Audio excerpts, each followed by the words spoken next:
You're watching San Antonio's only live university student-produced newscast, Lakefront Live.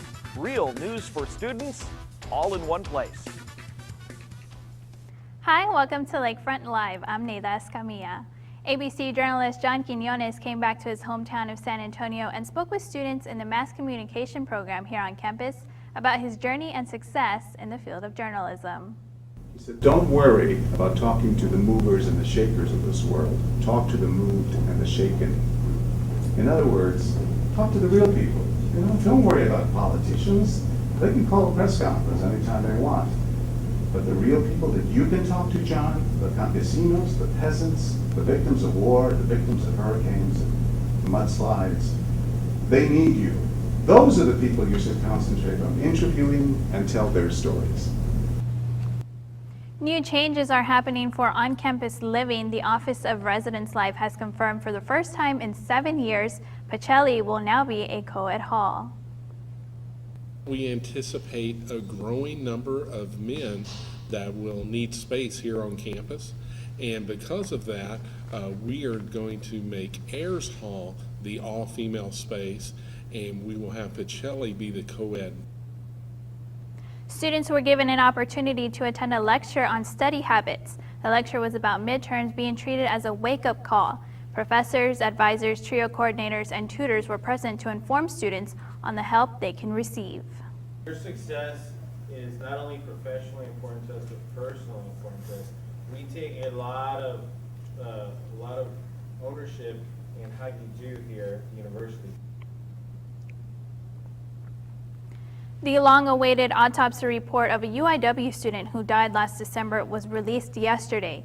Cameron Redis was shot and killed by campus police officer Corporal Chris Carter during the early morning hours of December 6th. According to the report, Redis was shot 5 times. In a statement released by the university in December, Carter pulled Redis over because he was speeding and driving erratically. A toxicology report says Redis had alcohol and marijuana in his system. The investigation is still ongoing.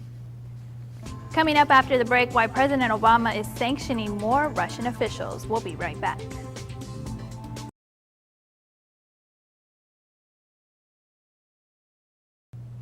Early this morning, Russian President Vladimir Putin signed a law making Crimea a part of Russia.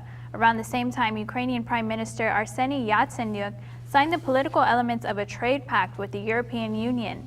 In a press conference yesterday, President Obama said he will be traveling to Europe next week to meet with the G7 and other European and Asian allies.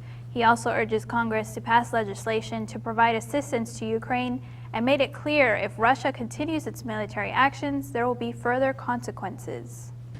As part of that process, I signed a new executive order today that gives us the authority to impose sanctions not just on individuals but on key sectors of the Russian economy.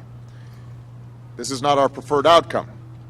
These sanctions would not only have a significant impact on the Russian economy, but could also be disruptive to the global economy. However, Russia must know that further escalation will only isolate it further from the international community. It's been almost 2 weeks since Malaysian Airlines Flight 370 was last spotted on radars. Now more than 60 ships and 50 aircraft are still searching for the missing plane. Investigators have discovered missing data was deleted from the flight simulator taken from the home of the plane's captain Zahari Ahmad Shad. The search moved on to the remote Indian Ocean where yet again nothing was found. A third person has died in the South by Southwest tragedy from last week. 26-year-old Sandy Lee died from her injuries on Monday. She was one of more than 20 victims who were struck outside the Mohawk nightclub last Thursday by 21-year-old Rashad Owens. Owens was trying to escape from police when he plowed through a barricade blocking off the streets for people attending the festival. 2 others were killed that same night. Police say Owens' blood alcohol level was .114 at the time of his arrest. Owens has been charged with capital murder and aggravated assault with a motor vehicle, and if convicted, could face the death penalty.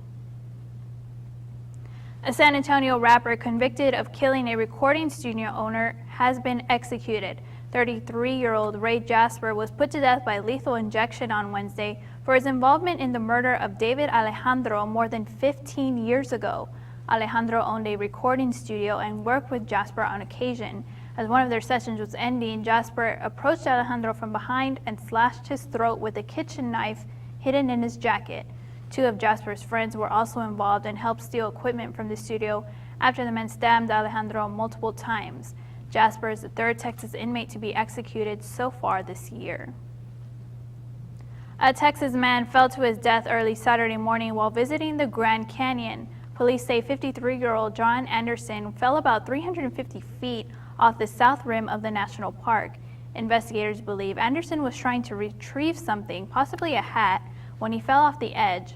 When rangers found his body at the bottom, they tried to revive him but were unsuccessful. The medical examiner has ruled out foul play and says Anderson's death was accidental due to his injuries related to the fall. Next in sports, find out who the women are playing next in the national tournament.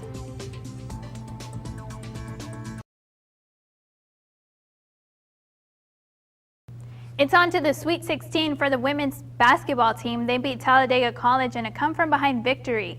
They overcame a 16-point deficit with under 10 minutes to play and went on a 20-0 run. Saints held on for the win 97-94. Courtney Bayless led the team with 29 points. Saints play tonight at 7 p.m. against Loyola University New Orleans. You can watch the game for free in UWAC VIP room 108.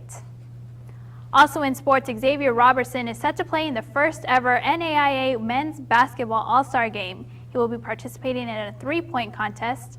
X leads the nation in scoring and three-pointers made a game this season.